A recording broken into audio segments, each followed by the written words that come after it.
Chapter 8. Why it's easier to feel bad. It's easier to feel bad than to feel good. That's part of being human, and it's part of our survival system. The effects of stress chemicals on the body are far more powerful than the effect of feel-good chemicals because ultimately they keep us alive. And this means the higher the level of those stress chemicals, the more difficult it is to switch from feeling bad to feeling good.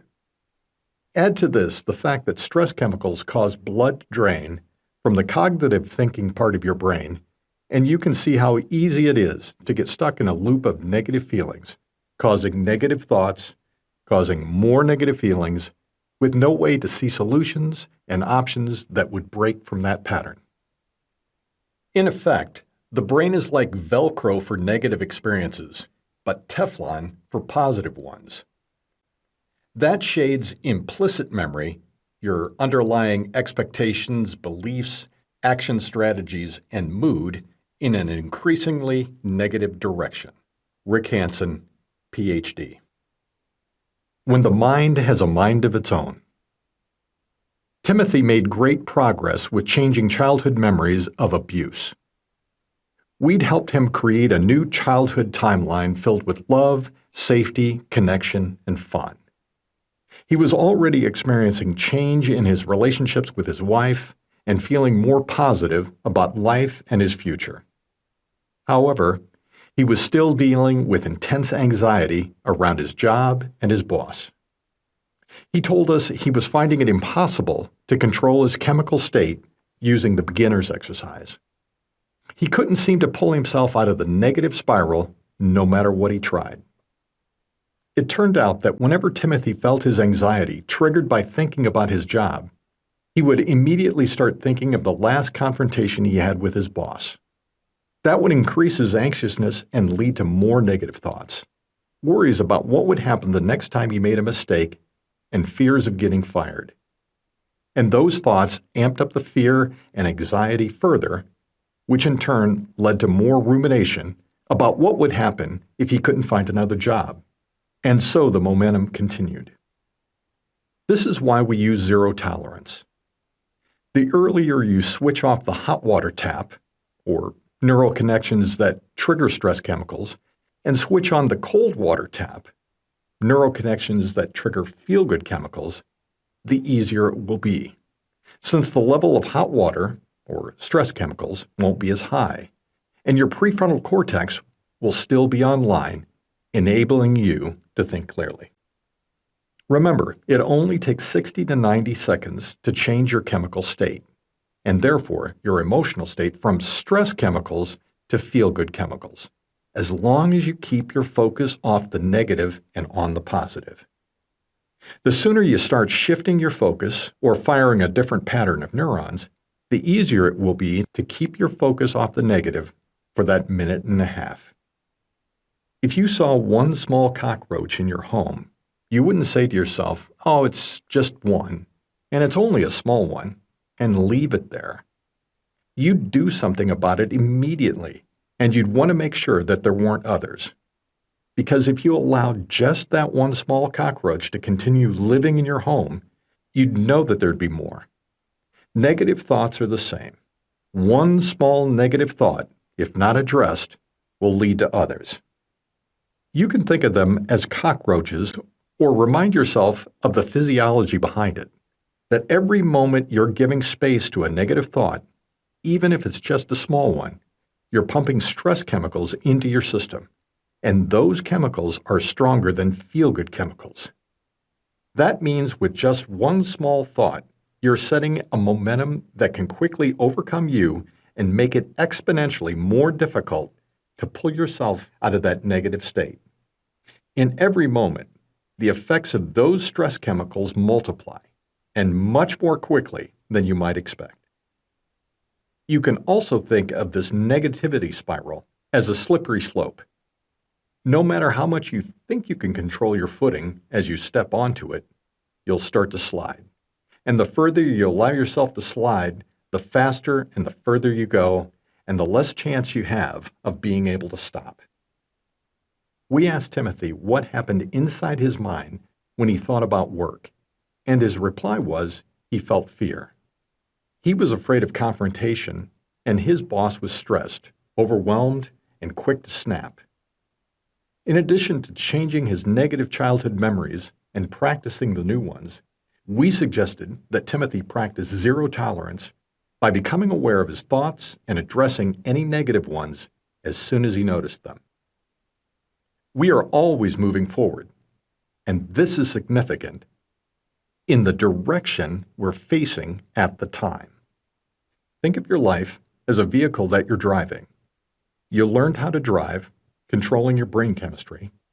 You've changed the GPS coordinates to match the destination you want to end up in. Now it's all about staying on the road. Whichever direction you're facing at the moment is the direction that you're moving. If you're facing the destination you want to end up in, that's the direction that you're heading in at the moment. If you're facing the scenery on the side of the road or the destination you don't want to end up in, that's the direction that you're heading in at the moment. In other words, while you're focusing on feeling the way you want to feel, you're traveling in the direction of more of that feeling. So when you focus on things you're worried about, on betrayal, on regret, you're moving in the direction of more worry, more betrayal, more regret. As you can imagine, the longer you face in a particular direction that's not your desired destination, the longer it'll take to get back on the road that leads to your destination. And it's okay to turn around at any point and head in the right direction. It just may be more difficult and take longer to do so if you've been traveling on the wrong road for a while.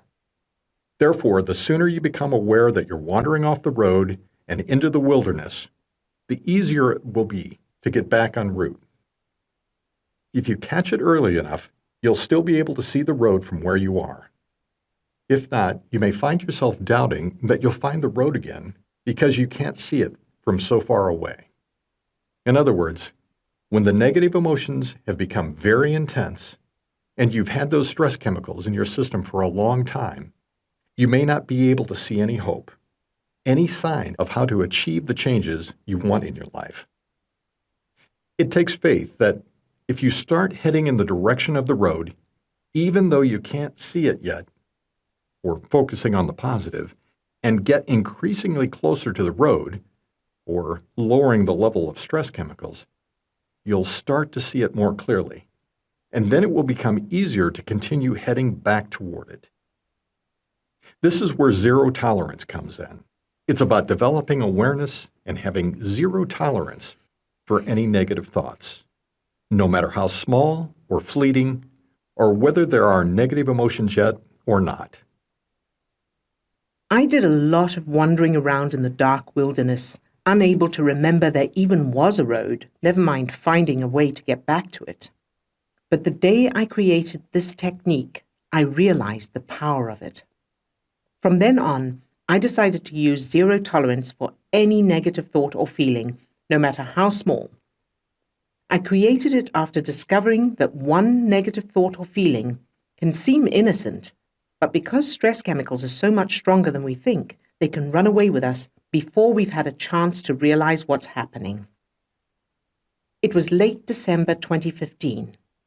I was facing the direction I wanted to go, in other words, focusing on staying in a state of feeling good, changing childhood memories, and practicing the new ones. And as I was doing some chores around the house, I noticed a small, fleeting thought. I don't know how I'm going to pay the gas bill. Seems harmless enough, right? Only a small thought. It had zipped in and out of my head before I'd even registered it.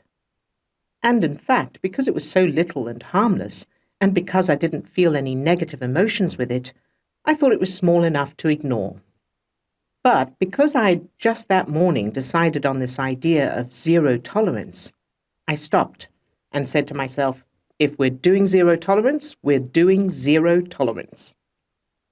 I treated it as one small cockroach, apparently innocent, but definitely a sign of more to come. So I said to myself, okay, I don't know how I'm going to pay the gas bill. Question, what's wrong with that? Answer, they'll be angry with me. Question, and what will happen then? Answer, I'll get demand letters. Question, and what will I do then? Answer, I don't know. Question, and what's wrong with not knowing? Answer, it's scary not knowing. Question, and where in my childhood did I have this feeling of being scared and not knowing? Answer, too many times to count. And in that moment, I created new childhood memories of my grandparents and my mum smiling and explaining things. I didn't need to know what those things were. I just imagined them explaining something, kindly and patiently, and then asking me, kindly and patiently, any questions. And since, in my family, asking questions was a trigger for those stressed adults, I imagined that any questions became a family catchphrase, something they always asked in a fun, humorous way, but that they always then honored and answered any questions we asked. That gas bill was still there. I still didn't know how I would pay it, but I hadn't wandered off into the wilderness. I was still on the road. I felt calm, safe, and loved instead of helpless, hopeless, and frightened. Feeling that way didn't magically make the bill disappear or mean I suddenly had the money to pay it, but neither would languishing in helplessness, hopelessness, fear, and despair. What feeling calm, safe, and loved did do was keep my prefrontal cortex online so that I was able to think clearly and access my problem-solving skills, risk assessment, creative thinking, and judgment. I put the bill aside for the time being, but this time not to avoid it or out of fear. I decided that, as I couldn't pay it right away, I would play those new childhood memories until a solution automatically came to me. The next morning, I came up with an idea that was obvious, but I'd never thought of it before.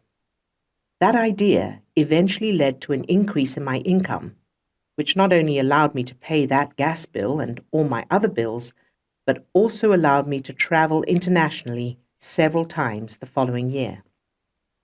Now, because I'd caught the very first thought of, I don't know how I'm going to pay the gas bill, early, the level of stress chemicals in my system wasn't high yet. In fact, the reason I almost ignored the thought was because there were no negative feelings associated with it. But that's also what made it so easy to change. If I'd ignored it, it would have led to more thoughts in the background. I don't have the money to pay it. I'm going to get into trouble. Why hasn't this changed yet? Why do I always end up struggling? What am I going to do? I can't believe I'm still in this position even after all the work I've done. And every one of those neural connections would have caused my brain to automatically produce stress chemicals that would have quickly overwhelmed any feel-good chemicals. Blood would have drained from my prefrontal cortex, and I would have ended up in the familiar, vicious cycle of negative thoughts and feelings, wandering around in the dark wilderness of helplessness, hopelessness, and despair, all from ignoring one very small cockroach, all from ignoring one small, apparently harmless thought. Recap. Negative thoughts and feelings are like cockroaches. No matter how small and apparently harmless they may be on their own, they're sure to be a sign of more to come. The earlier you address the first negative thought or feeling you notice and switch your focus, the easier it'll be to get back on the road to your desired destination.